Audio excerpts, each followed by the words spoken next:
create an environment where people have the ability to fail and to take risk. And the reason for that is that great stories, great movie telling is at its best when it's original and unique. What is a good movie? A good movie is one that understands the subtle nuances of setting, tone, atmosphere, and character dynamics. A good movie understands what it is, and it delivers 100%. That said, The Bad Guys is such a good fucking movie.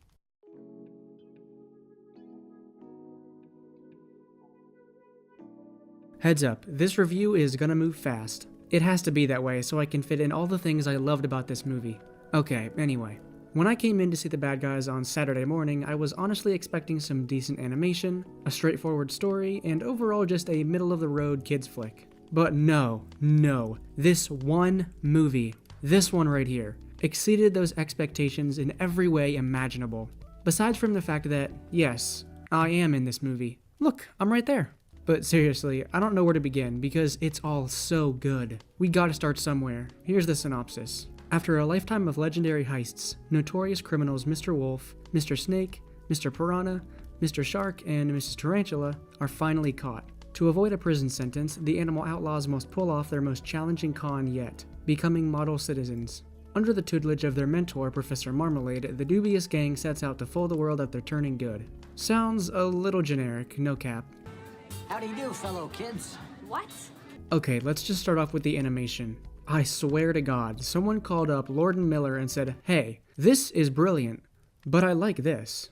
The style is completely unique, seamlessly blending 2D and 3D. It's like their eyes are 2D, and sometimes a tire skid or a kick up of dust is 2D, but their bodies, all CG. You get the idea. It's really cool to see these new kinds of animation in 2022. And you might think, well, it looks cool for the first 5 minutes, right? But it gets old. Nope. The movie cleverly throws new effects at you and new ways to show off this sweet, sweet movement. It's incredible just how dynamic they were able to make it look. Also, of course, everyone wants to comment on the animation first. But what also works in this movie is the story. As far as my knowledge of the entertainment genre goes, this story is completely original in how it pulls off the narrative. I've seen comparisons to Ocean's 11, and that makes sense. But this movie adds a lot of elements that really make it stand out. I mean, do I even have to say it? Yes, I do. Story comes first. I don't care if you've got the holy fucking grail of an animation team. If the story is uninspired, I will not enjoy your movie, sir or madam. Without spoiling too much, like half of the movie is made up of heists and planning for heists. The Bad Guys understands that that's the most entertaining part of these kinds of films. And I'm so glad that they just doubled down on it. And if you thought this would be a straightforward, kiddie-level, small-brain plot, well, you're wrong. Because there's so much double-crossing, planning ahead in this movie that it makes my head spin. And that's a good thing. It's hard to predict where everything's going, which is more fun than just, we go to the internet, we mess it up, we learn our lesson, we go home. God, that's annoying and stupidly simplistic. The Bad Guys kind of plays like that episode of Rick and Morty, you know the one. I programmed you to believe that. And all that jazzy jazz. And do I have to count how many Chekhov's guns are in this film? The answer is no, because I literally can't count them. And they're subtle too. The point is, you are gonna have so much fun watching this movie. More fun than watching Morbius. God damn, stay out of that one. Even parts of this movie that would normally be a cliche are somehow not cliches. Second act character breakups are the spawn of Satan, and while this movie has one, it's done in a way that it's foreshadowed enough and it's meaningful enough to where it's actually effective. Maybe I shouldn't say that it can never work. It just has to be done well. It has to be meaningful. Ooh, another good example. Final Space. When Little Cato finds out that Avocado isn't his real father, and Avocado killed Little Cato's real parents. It's something that makes the characters question the loyalty of the others. A great character turn, 10 out of 10. Alright, last bit about the story, I promise. The entire opening scene is one long take. Or one long shot? I'm not sure how to refer to this kind of stuff when it's in animated form, but it's genius either way. And the humor? It's great. You might think that with a kids movie like this, there's gonna be some gross out humor. And yeah, there are a few instances, but they are kept to a minimum. And get this, there's a running fart gag, and it ends up having a narrative purpose. Like, what? When was the last time a fart was significant to the story? And they even drop a quick swear word too. One of the characters says they're gonna unleash a can of whoop ass. I love it when these kids movies do these kinds of, soft swears. They're not real swears, but it's stuff kids have heard before. It's always unexpected and appreciated. And props to the animation team for hiding little bits of comedy in the background. There's a street called Smog Avenue. The prison they go to is called Super Ultra Crazy Maximum Prison. And there's a news headline that reads something like, "They stole this thing? What a twist. Not at all like a movie." When was the last time an animated movie did something like that? And I should mention this too, it's important. You probably saw this from the trailer. This movie has a little bit of narration. But it is done sparingly. And during the opening scene, it plays into the idea of it being a heist movie. You know what I'm talking about if you've seen this movie. Next up, the editing. And you may think I'm going too in-depth with this review. Like, the editing? He barely ever talks about the editing. I mean, I've literally covered almost everything here that there is to cover. But that's only because every element of this movie goes above and beyond what was expected. Now, okay, the editing. It's very plain, which plays into the whole genre of movies like this. The opening scene, which is after a DreamWorks logo variant, by the way, always love that, just fades from black to this diner scene, like those old heist action movies.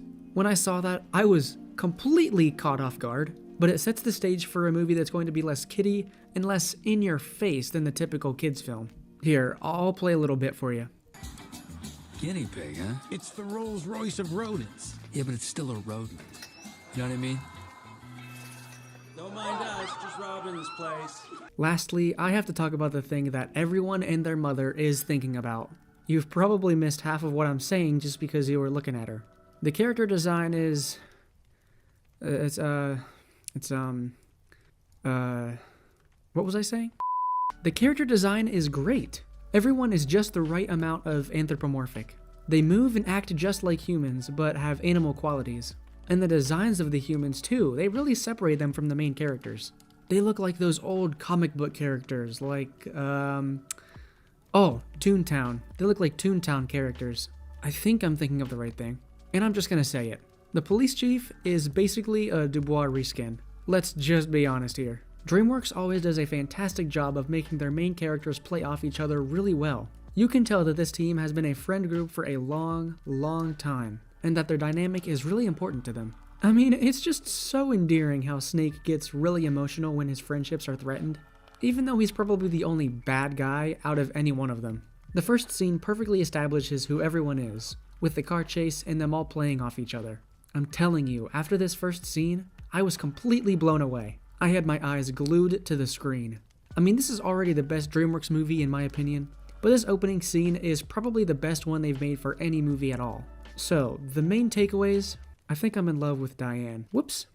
So how would I score this movie? I don't know how to tell you guys this, but basically, this is my new favorite movie. I'm not even kidding. Far and away, the best theater experience I've ever had, and I was honestly having a day before I saw it. You guys, this thing dethroned WALL-E. WALL-E, the perfect movie. Just every aspect of this feature film blew my expectations out the window. The characters are fantastic, the whole tone of the movie is speak in my language, and it's genuinely funny. Out of 100, this movie earns a 100.